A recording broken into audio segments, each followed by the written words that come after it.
Cumprimento os irmãos e as irmãs com a graça e a paz do Senhor Jesus. Amém? Gostaria de dar duas informações. A primeira delas é para a igreja. Fui informado que o depósito do nosso bazar está vazio. Graças a Deus, irmãos e irmãs têm pegado as doações e distribuído em diversos locais. E eu peço a você, verifique lá no seu guarda-roupa uma calça, uma camisa ou um tênis que não está usando. Às vezes tem roupas que tem 3, 4 meses que a gente não usa. Doe para que outras pessoas possam ser abençoadas. Traga sua doação, coloque ali a entrada, entregue na zeladoria. E também nós temos aqui um convite para os homens. Próximo sábado agora nós teremos uma programação bem dinâmica. Parte da manhã teremos uma reflexão, uma palestra para homens com o pastor Misael de São Paulo, um louvor. E ao meio-dia, o churrasco para os homens. Aí você pega aqui o seu comprovante, dá uma oferta de R$15, eu estarei à saída. O limite nosso é de 50 pessoas, homens, não pode, para não colocar mais, mas eu peço que você adquira o seu convite. Já temos 30 inscrições, tá ok? Me procure à saída, Deus os abençoe. Eu convido você a abrir sua Bíblia, Mateus capítulo 28, Evangelho do Senhor Jesus Cristo, segundo escreveu Mateus. Enquanto você localiza aí na sua Bíblia, eu peço a você que está nos assistindo pelas redes sociais, dê o seu like, o seu joinha. Quando você faz isso, o YouTube identifica que você está acompanhando as atividades da nossa igreja, os cultos e a escola dominical. Se inscreva no canal da igreja para você divulgar para outras pessoas. Estamos atingindo aí a marca de 1000, mas ainda não atingimos 1000 inscritos nas redes sociais da nossa igreja. Mateus capítulo 28, somente os 3 versículos 18, 19 e 20. Diz assim a palavra do nosso Deus: Jesus, aproximando-se, falou-lhes dizendo: toda autoridade me foi dada no céu e na terra. Ide, portanto, fazei discípulos de todas as nações, batizando-os em nome do Pai, do Filho e do Espírito Santo, ensinando-os a guardar todas as coisas que vos tenho ordenado. E eis que estou convosco todos os dias, até a consumação dos séculos.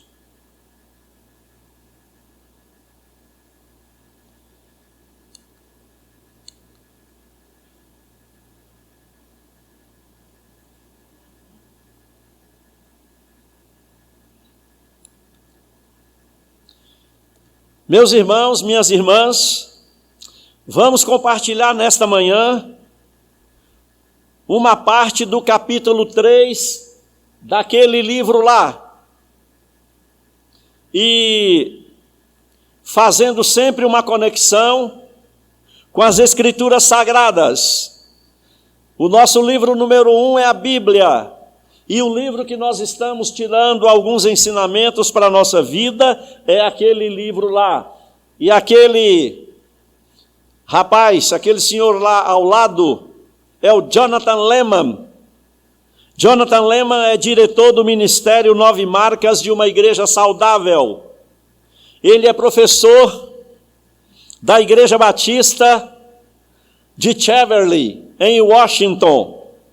Lehmann é graduado em jornalismo, ele possui mestrado em divindade pelo Seminário Batista do Sul dos Estados Unidos, e ele é PhD em eclesiologia, o estudo da igreja.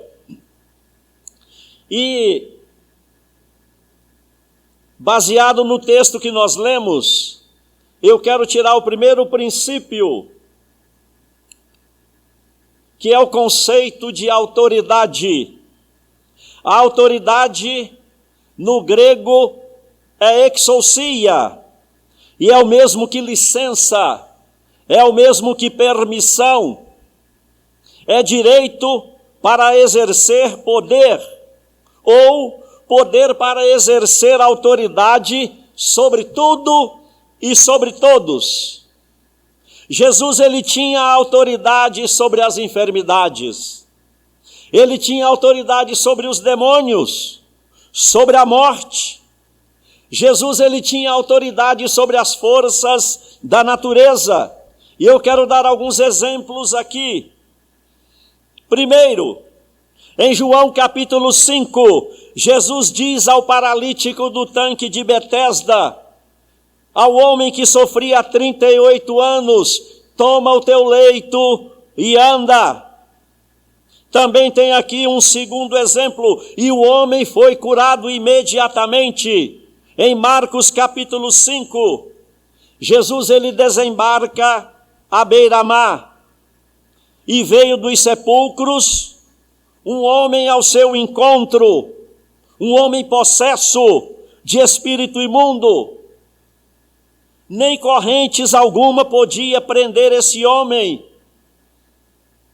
E o que é mais triste, ele se feria com pedras, mas Jesus, com toda a autoridade, ele diz ao endemoniado: espírito imundo, sai desse homem. E os espíritos obedecem a Jesus e entram em aproximadamente 2.000 porcos. Em Lucas capítulo 7, Jesus chega a uma cidade Naim,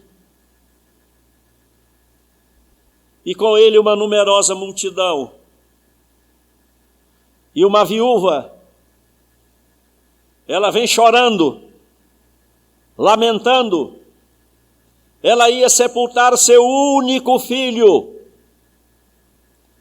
Jesus, vendo-a chorar, ele se compadece dessa mulher. E ele diz a ela: não chores. Jesus, ele toca o esquife, ele toca aquela maca, aquela padiola, e ele dá uma ordem ao morto: levanta-te, toma o teu leito e anda. Jesus dá uma ordem e todos ficaram possuídos de temor e glorificavam a Deus. Em Mateus capítulo 8, Jesus está dormindo no barco, descansando. Ele está tirando um cochilo e uma grande tempestade está varrendo o barco e os discípulos. E os discípulos ficam apavorados e eles tomam uma decisão: vamos acordar o mestre, senão nós vamos perecer. E eles vão lá e acordam o mestre e Jesus, com todo carinho: por que sois assim, tímidos, de pouca fé? E Jesus dá uma ordem à tempestade, e a tempestade se acalma, e a bonança chega. Jesus, ele acalma a tempestade, as ondas. E aí, minha irmã Marília, que surgiu o hino Mestre, o mar se revolta, de Mary Ann Baker.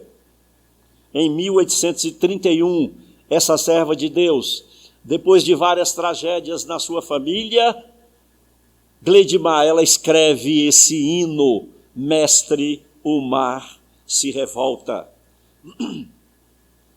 Além desses 4 exemplos, Jesus tinha autoridade no céu e na terra, porque ele é o onipotente Deus. Ele exerce a sua autoridade e poder em todo o universo. Foi cantado aqui pela manhã que Jesus, ele é o rei do universo.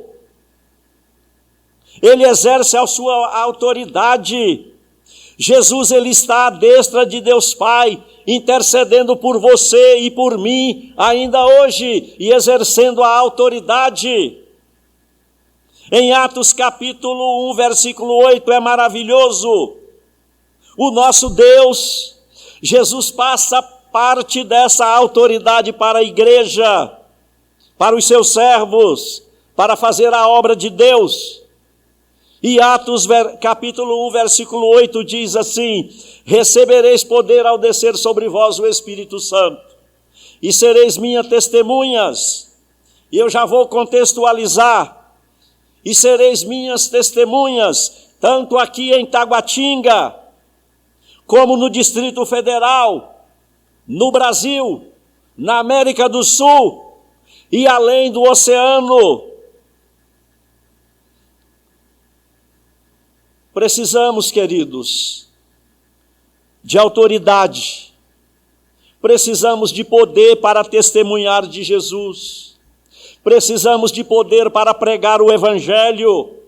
Precisamos de poder para resistir o pecado que bate à nossa porta. Em Atos 17, Jesus, com toda a autoridade, ele vai julgar o mundo com justiça e equidade. Em Mateus capítulo 7, Jesus ensinava com autoridade. Em Marcos capítulo 2, Jesus tem toda a autoridade para perdoar seu pecado, o meu pecado. Em Mateus capítulo 10, Jesus, ele chama os discípulos e lhes dá autoridade sobre os espíritos imundos, sobre as enfermidades e também para pregar o Evangelho. Em Lucas capítulo 4, as palavras de Jesus eram de autoridade. E ele expulsa um demônio que atormentava um homem. Em Mateus 28, em Marcos 16, em Lucas 24, Jesus, ele concede autoridade aos seus servos, à igreja, para pregar o Evangelho, para continuar a obra que ele terminou na terra. E em Apocalipse capítulo 20, há uma promessa maravilhosa para os salvos em Cristo Jesus. Bem-aventurados e santos é aquele que tem parte na primeira ressurreição. Sobre esses, a segunda morte não tem autoridade. Pelo contrário, serão sacerdotes de Deus e de Cristo, e reinarão com ele 1000 anos. Provavelmente, se você tiver alguma dúvida sobre esse primeiro ponto, eu deixei ali nessa cadeira algumas folhas. Você pode fazer a sua pergunta e entregar para mim. Tem ali a caneta também. Fique bem à vontade. Mas vejamos o segundo ponto aí do livro, que é o governo de Deus. Queridos, no Salmo de número 9, não há necessidade de abrir, versículos 7 e 8.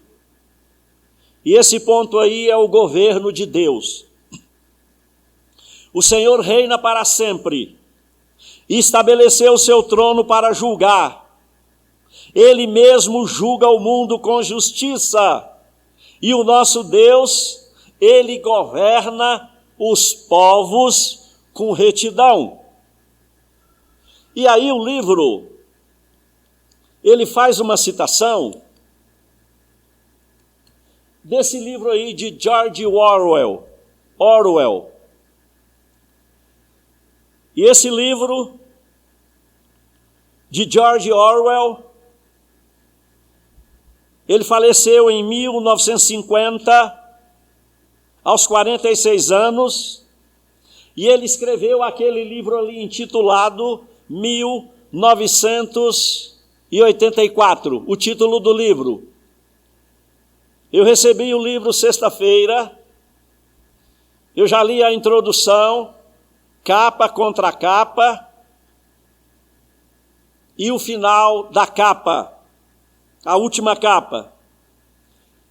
E George Orwell, ele faz uma crítica ao método de Joseph Stalin, que morreu em 1932, aos 75 anos.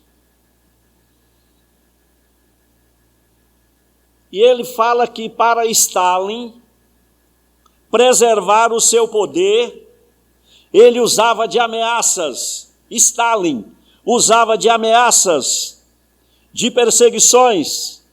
Stalin usava de torturas, execuções e lavagem cerebral.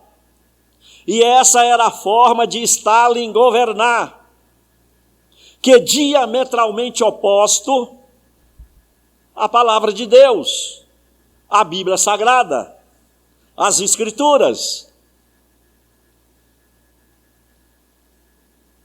E contrário a Joseph Stalin, eu trouxe aqui alguns exemplos. Eu trouxe alguns exemplos da Bíblia para nós nesta manhã. E eu trouxe um exemplo fora da Bíblia, que me motiva. O primeiro exemplo da Bíblia, José, filho de Jacó. Ele governou o Egito com autoridade. E José pensava única e exclusivamente no povo. E olha, ele tinha, Giovanni, o respeito de Faraó. Porque lá em Gênesis 41, o ímpio, falando do servo de Deus, administrarás a minha casa. É Faraó falando para José, a tua palavra obedecerá a todo o meu povo, somente no trono, ô José, eu serei maior que você. Disse mais Faraó a José, vês que te faço autoridade sobre toda a terra do Egito. Esse José era bom, era confiável.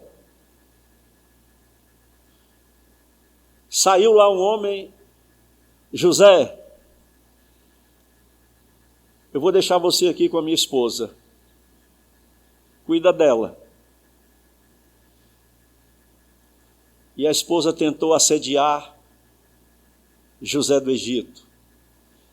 Ele não cedeu, ele resistiu e ele foi bem sucedido. Meus queridos, José é um modelo de governo que deveria ser seguido ainda hoje por diversos governantes ao redor do planeta. A forma de governo de José do Egito é digno de ser imitado. José governava não pensando nas próximas eleições, mas José governou pensando nas próximas gerações. E o seu exemplo tem impactado gerações e governantes. Esse exemplo foi o bíblico.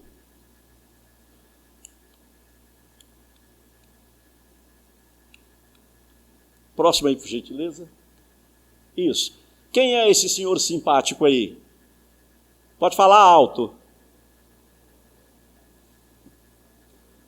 Martin Luther King. E olhando para a história, eu me reporto aí a esse homem. Me parece que ali ainda jovem. Ele faleceu em 1968, novo, aos 39 anos. Pastor Batista, político exemplar, um dos maiores líderes mundiais, defensor dos direitos civis. Ele combateu a violência contra os negros e o seu famoso discurso, que durou apenas 17 minutos, em 1963, para 250 mil pessoas, na Marcha por Trabalho para a Liberdade. E esse discurso de Martin Luther King já completou mais de 55 anos. Não é pelo muito falar. Um discurso de 17 minutos resiste ao tempo. Veja o conteúdo simples do seu discurso. A palavra negro apareceu 15 vezes. E a palavra liberdade apareceu 20 vezes. Luther King lutava para que negros e brancos ocupassem os mesmos espaços nos ambientes públicos, para que não houvesse discriminação racial, para que não houvesse preconceito, para que não houvesse acepção de pessoas. Tiago capítulo 2, versículo 9, se todavia fazeis acepção de pessoas, cometeis pecado. No céu, queridos, em Apocalipse capítulo 7, vai ter uma multidão de salvos, milhares de milhões.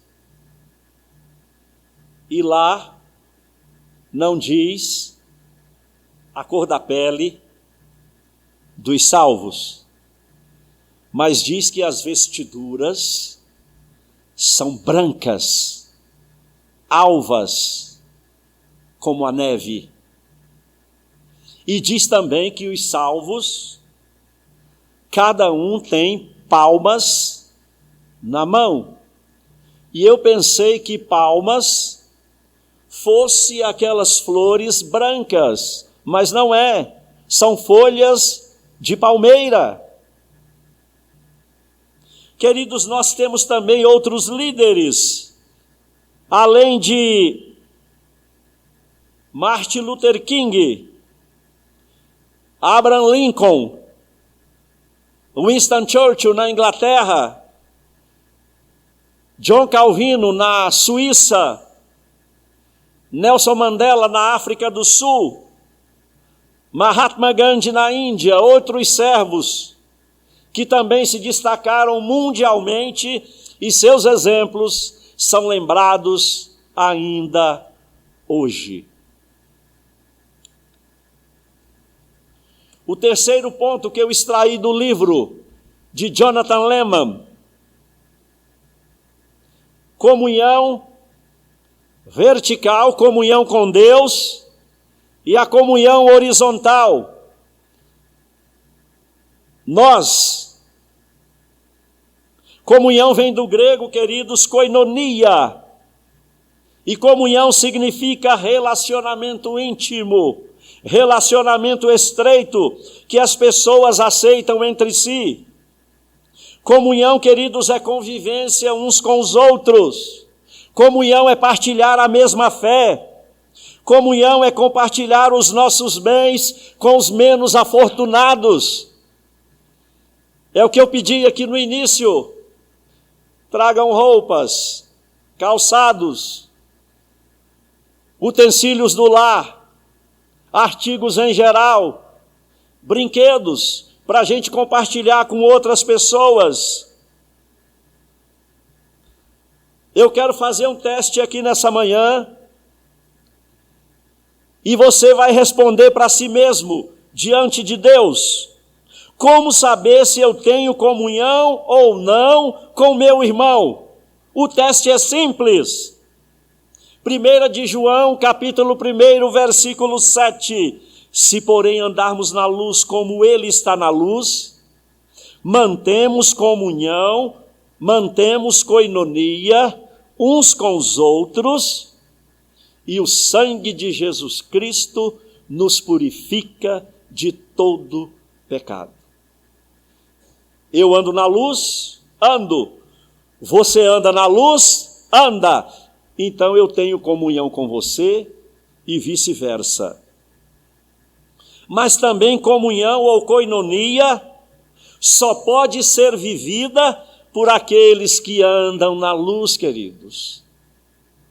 Eu convivo com várias pessoas que ainda não têm a salvação de Cristo Jesus. Mas comunhão estreita eu tenho com os meus irmãos na fé. E o ponto de João aqui, em 1 de João, capítulo 1, versículo 7, é o seguinte: só tem duas alternativas. Ou estamos nas trevas, enganando a nós mesmos, ou estamos na luz, agradando a Deus. Eu vou repetir, porque isso aqui é importante. Ou estamos nas trevas, enganando a nós mesmos, ou estamos na luz, agradando a Deus. A minha oração é para que todos nós estejamos inseridos na segunda opção. Meus queridos, muitas das vezes nos envolvemos no corre-corre do dia a dia, os pais com suas agendas lotadas e às vezes terceirizam a educação dos filhos. Há aqueles que saem cedo de casa e só voltam à noite para angariar o sustento diário, o pão de cada dia. E isso é compreensível. Mas nós temos que saber dosar o nosso tempo, administrar o nosso tempo. E se a gente não dominar o tempo que nós dispomos, as consequências virão. Nós vamos nos distanciando da igreja, nós vamos nos distanciando da família, dos irmãos, dos amigos, e a vida vai ficando vazia, murcha. Queridos, ninguém é uma ilha, ninguém vive sozinho, isolado, alienado. Nós somos seres sociais e nós temos a necessidade de comunhão. Nós temos necessidade de, às vezes, alguém nos ajudar a carregar o nosso fardo e vice-versa. Eu não estou aqui generalizando, mas há pessoas que arrumam tempo para tudo, mas para congregar, para dedicar-se à família, para exercer uma atividade na igreja, para fazer a obra do Senhor, a pessoa se esquiva, igual sabão molhado nas mãos. Arrumam desculpa. Eu não tenho tempo. Mas encontra tempo para tudo. Mas para fazer a obra do Senhor é difícil. Eu tive a oportunidade de conversar com alguns jovens do grupo M. Alguns deles, não é regra, mas acontece. Ele abre mão do emprego durante o ano e vai rodar o Brasil, evangelizando naquele ônibus. E tem uma equipe de apoio. E falando com alguns deles, Meus jovens, esse tempo que você está investindo aqui na obra de Deus, Ele vai te recompensar. Com certeza, enquanto você está cuidando das coisas de Deus, Deus está cuidando da sua vida espiritual, familiar, financeira, profissional, sentimental e conjugal. Por isso que Mateus 6 diz assim: buscar em primeiro lugar as coisas lá do alto, o reino de Deus, e as demais vos serão acrescentadas.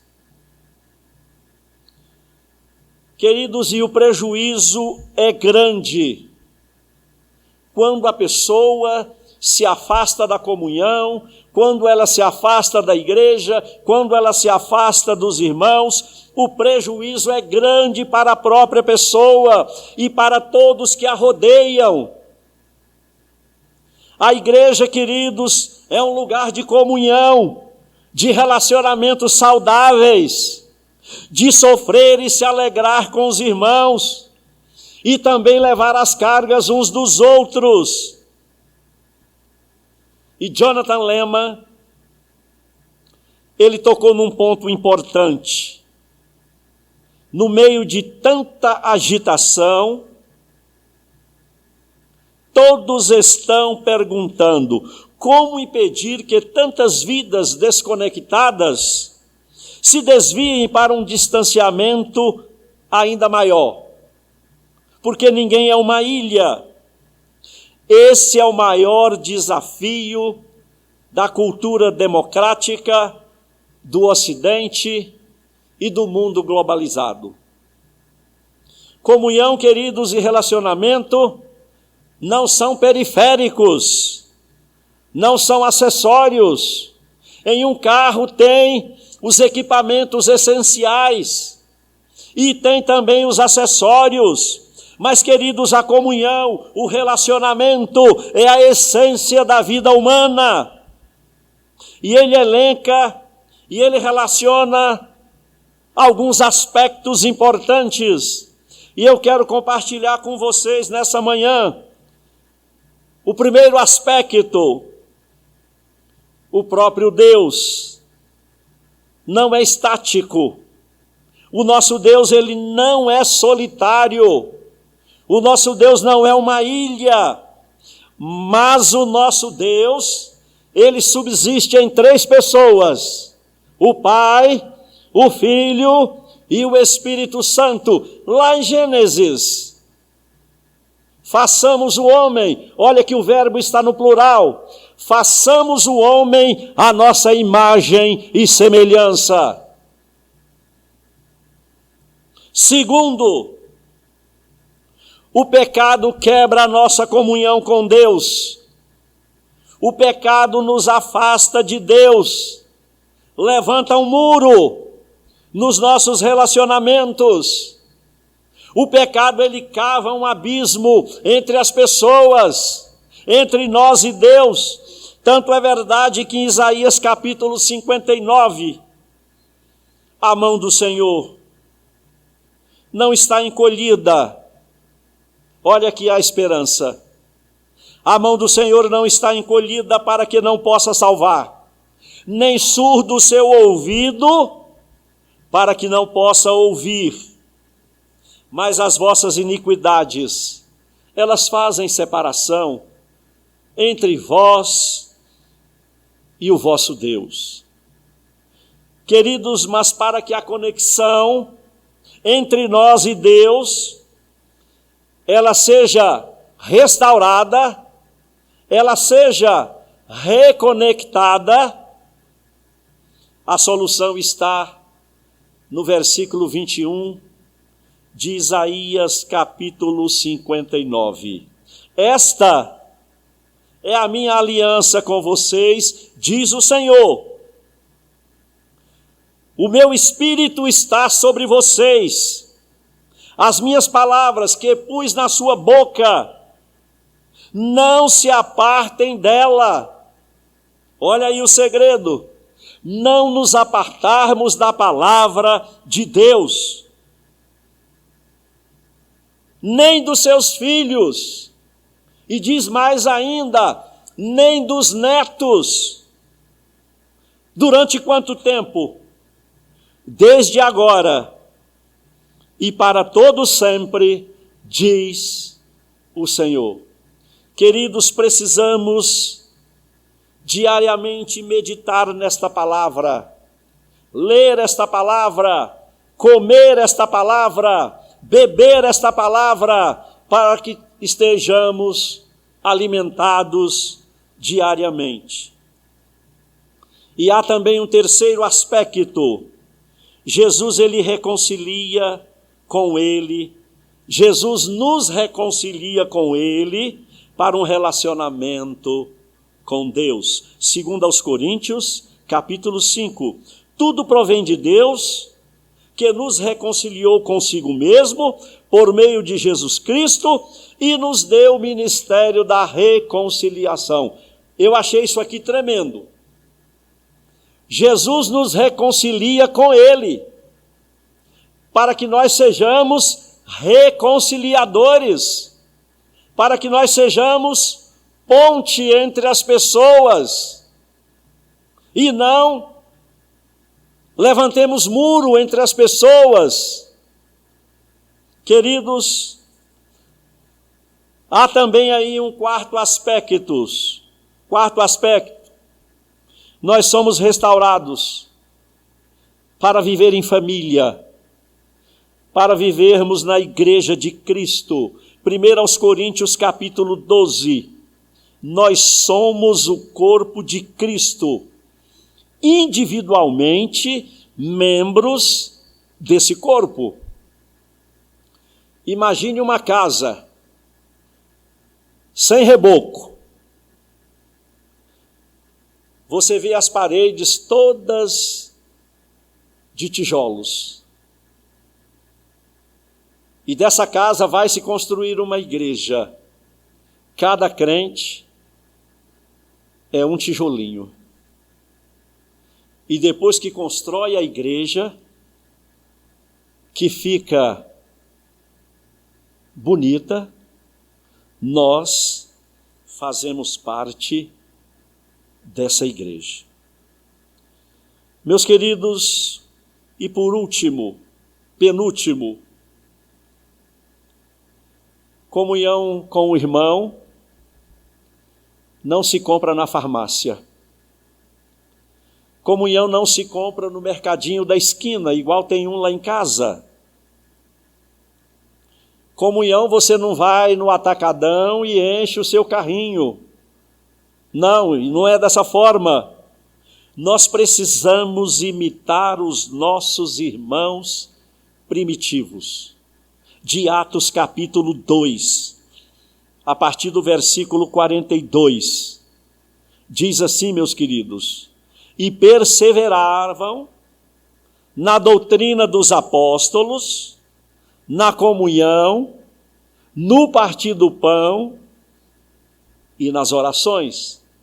A palavra-chave aqui é perseverar, não desistir.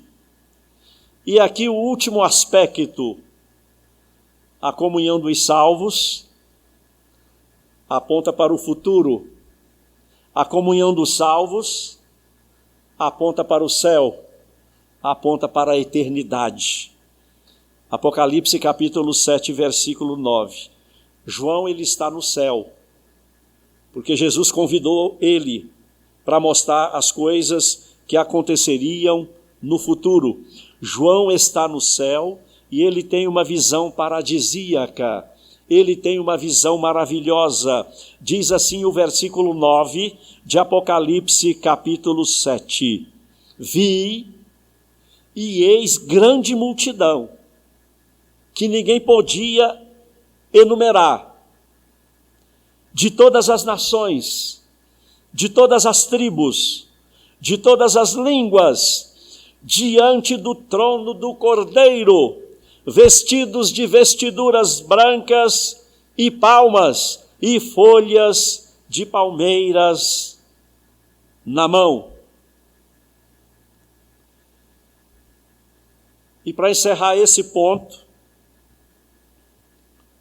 fica um convite. Vamos praticar a comunhão em família. Vamos praticar a comunhão na igreja, aonde nós estamos inseridos. A minha oração é para que eu e você sejamos canal de bênçãos, aonde nós estivermos.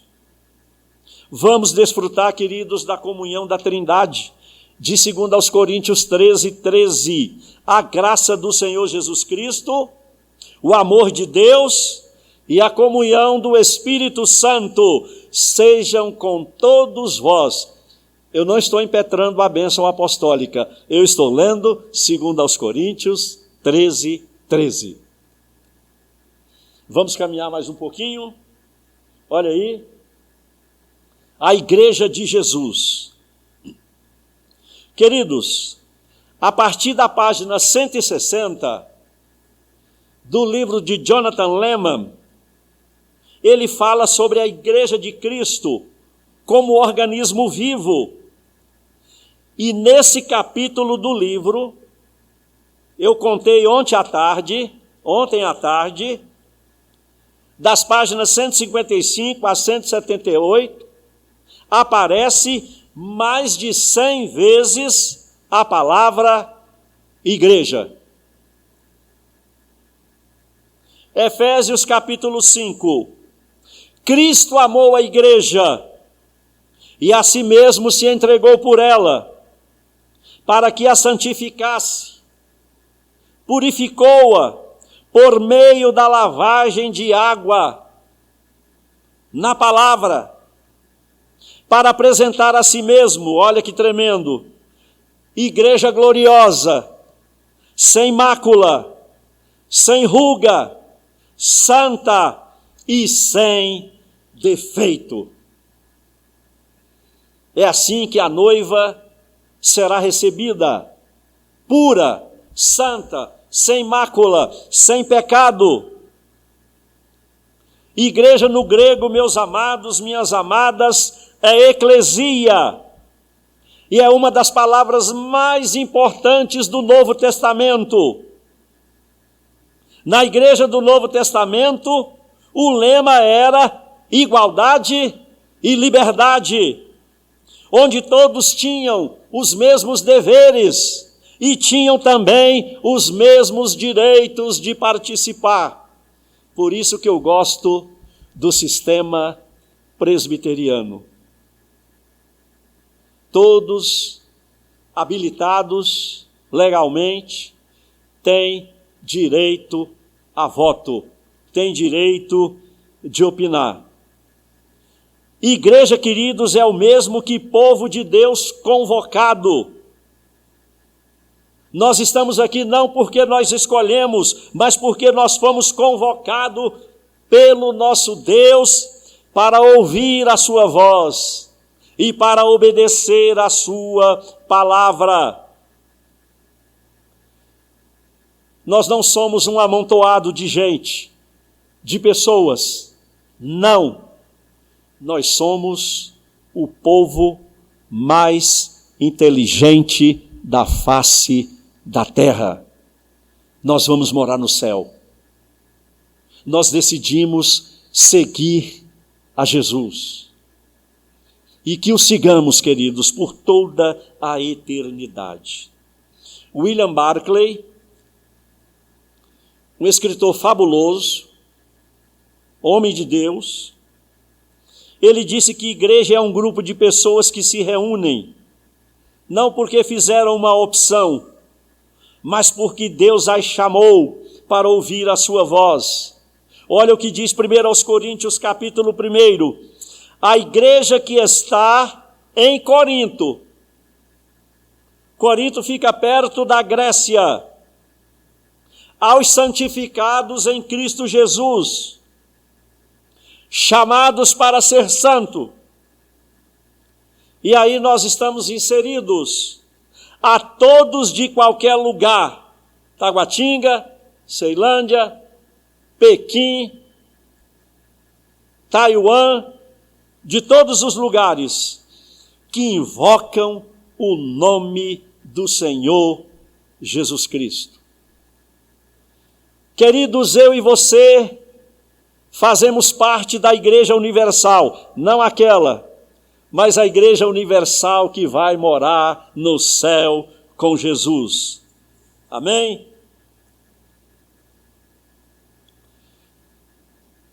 E aqui eu quero dizer uma outra coisa. O sincretismo, o paganismo, a mistura da igreja com o mundo, ela deve ser rechaçada, ela deve ser resistida e evitada diariamente. Nós não podemos permitir que o mundo entre na igreja. Não, meus queridos. A mistura, o envolvimento da igreja com o mundo é uma tragédia. Nós estamos no mundo, mas não somos do mundo. Nós somos cidadãos da terra, é verdade, mas nós também somos cidadãos do céu. E olha o que diz Tiago 4, versículo 4. Infiéis, não compreendeis que a amizade do mundo é inimiga de Deus? Aquele, pois, que quiser ser amigo do mundo, constitui-se inimigo de Deus. E aí você vira para mim e diz assim: Aldeni, essa palavra é dura. Essa palavra, ela nos confronta. Essa palavra de Tiago 4,4 nos coloca contra a parede.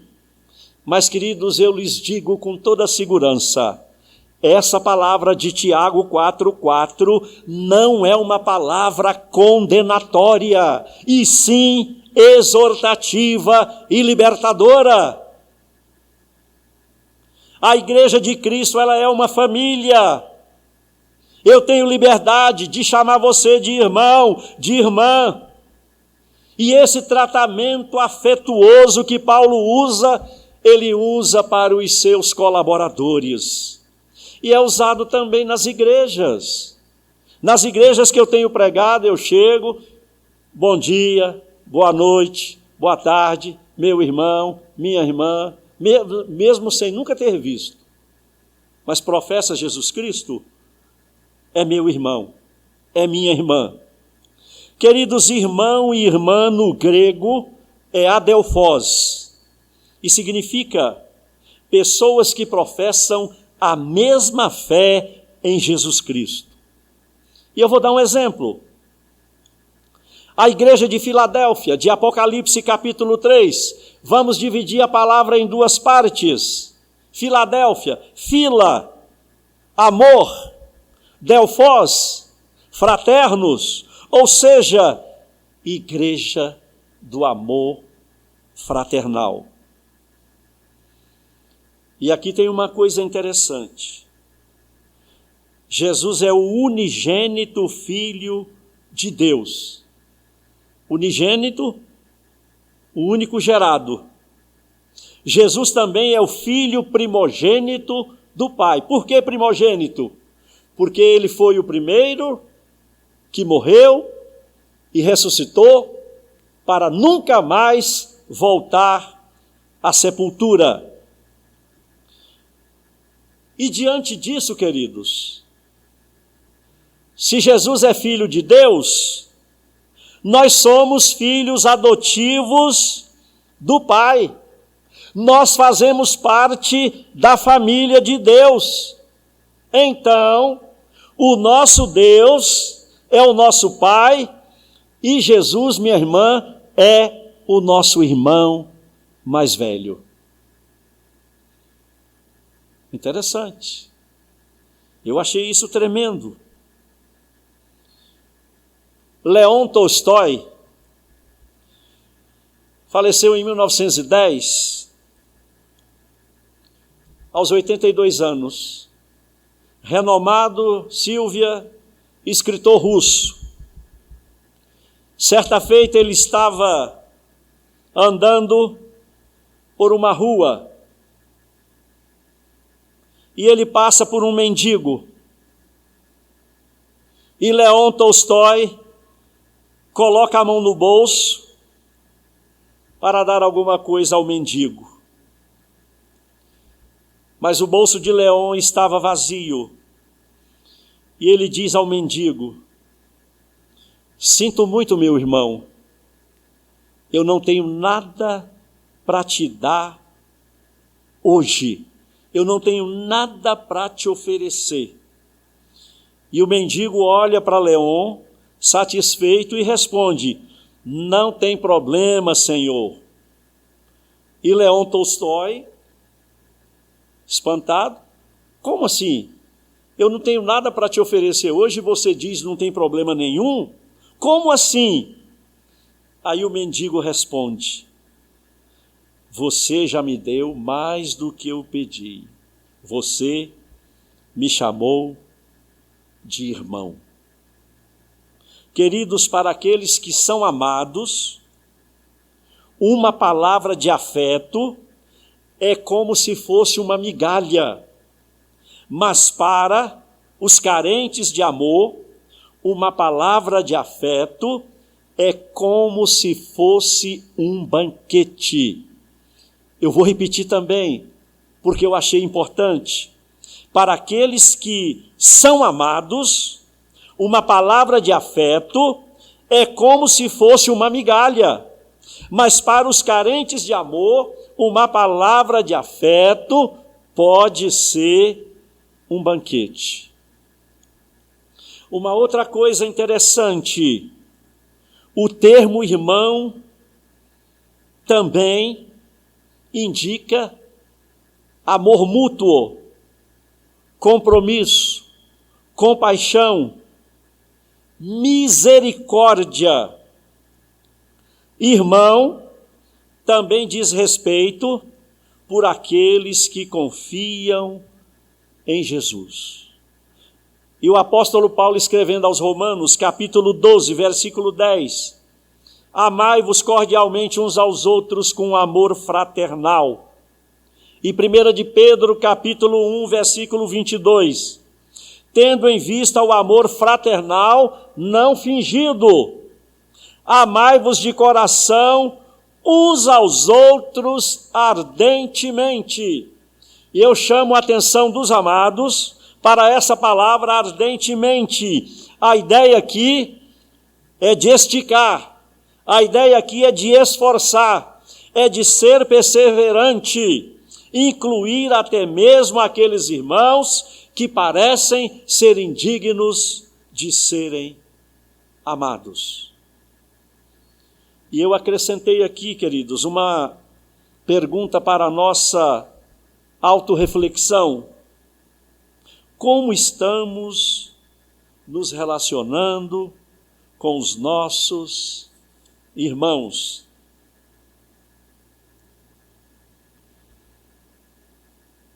Responda para si e para Deus. Somos irmãos de Jesus.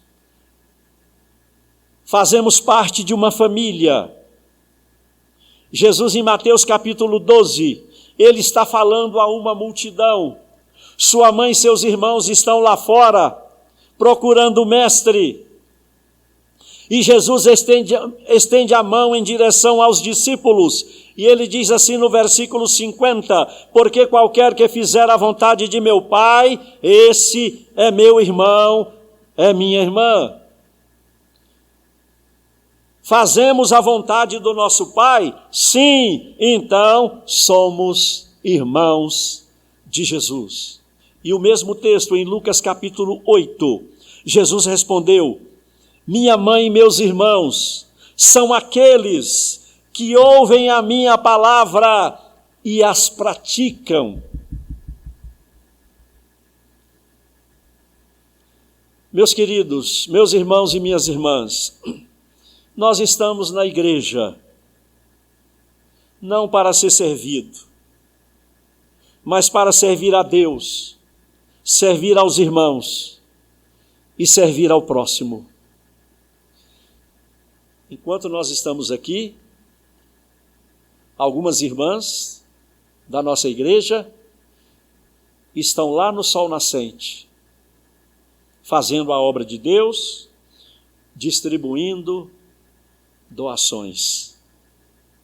Entramos naquela porta para adorar a Deus, entramos por aquela porta para estreitar a nossa comunhão com os irmãos, mas devemos sair para servir a Deus e ao próximo. Queridos, o apóstolo Paulo, ele tem conhecimento de causa, ele sabe o que é servir.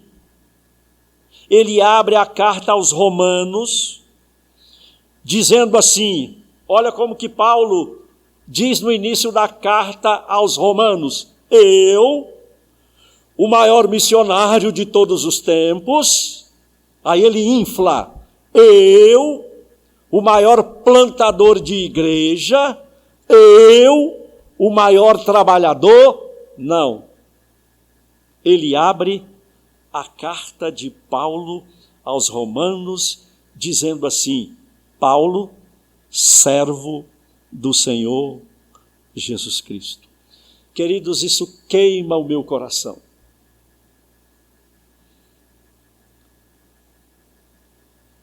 O senhor Masaru Ibuka faleceu em 1997, aos 89 anos. O famoso empresário bem-sucedido, fundador da Sony, pouca saúde, idade avançada, e ele declarou pouco antes da sua morte: os homens se cercam de riquezas, mas seus corações estão vazios e congelados. Salomão, em Eclesiastes capítulo 2, dizendo para mim e para você nessa manhã: eu empreendi grandes obras, eu edifiquei casas, eu plantei vinhas, eu fiz pomares, eu plantei árvores frutíferas, eu fiz açudes, eu comprei servos e servos, eu possuí bois e ovelhas, eu amontoei prata, ouro, tesouros. E no versículo 11, parece que dá uma declinada: e eis que tudo era vaidade, é correr atrás do vento. Não adianta corrermos atrás do vento, porque a gente não vai pegar. Jesus disse em Mateus capítulo 6, não acumuleis para vós outros tesouros aqui na terra, onde a ferrugem corrói, mas ajuntai para vós outros, meus amados, tesouros nos céus, onde a ferrugem não corrói e ladrões não roubam. Porque onde está o teu tesouro, aí também está o teu coração. O senhor Masaru Ibuka, Salomão e Jesus, eles não estão condenando a riqueza, mas que elas sejam usadas com sabedoria para a glorificação do nosso Deus. E eu estou concluindo. A conclusão.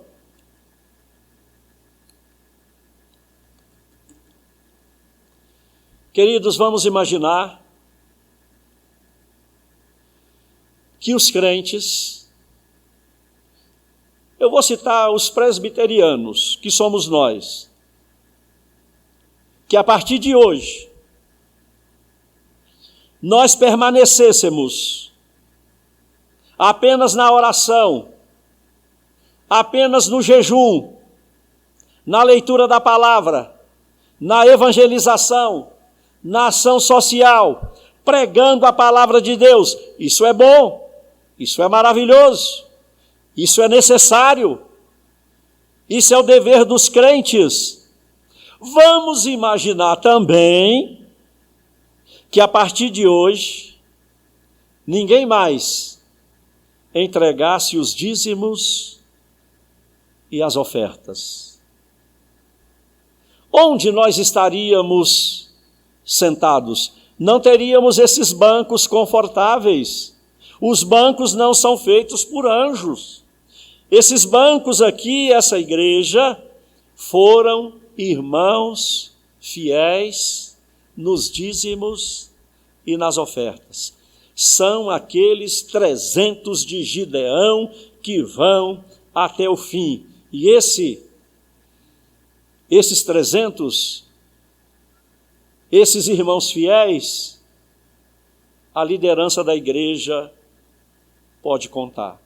Queridos, se os crentes presbiterianos decidissem não ser mais dizimistas e nem ofertantes, nós não teríamos água na torneira, nós não teríamos telefone, internet, esse equipamento de filmagem não teríamos. Teríamos que interromper as ofertas enviadas aos missionários. E eu lhes digo, queridos, tudo isso só é possível porque temos irmãos fiéis. Marcos capítulo 10. Quem quiser tornar-se grande entre vós, será este que vos sirva. Quem quiser ser o primeiro entre vós, será servos de todos. Pois o próprio Filho do Homem não veio para ser servido, mas para servir e dar a vida em resgate por muitos. Queridos, na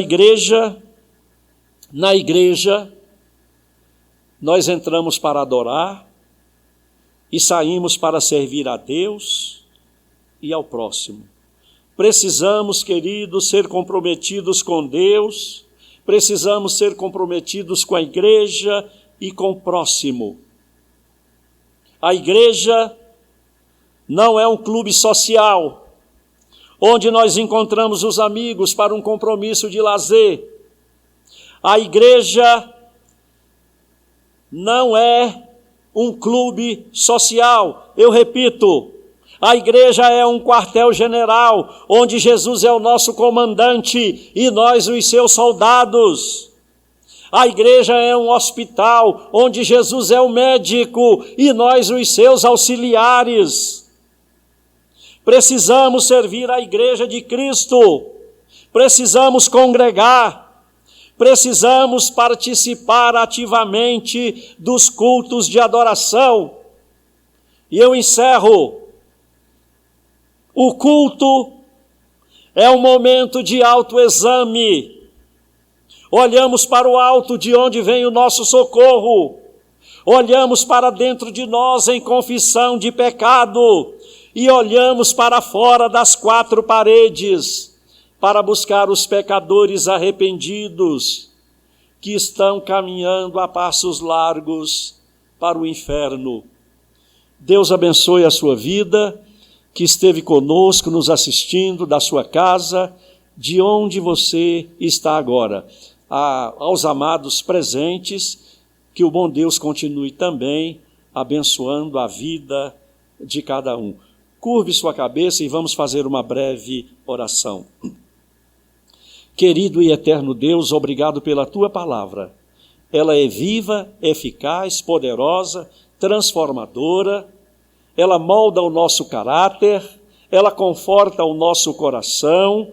Ó Deus, ela nos mostra aonde estamos errando, ela nos diz que devemos confessar os nossos pecados e nos arrependermos. Obrigado, meu Pai, pela presença de cada irmão, de cada irmã. Obrigado pela vida do Cleiton, obrigado pela vida do Wellington, que estiveram aqui nesta manhã no apoio técnico.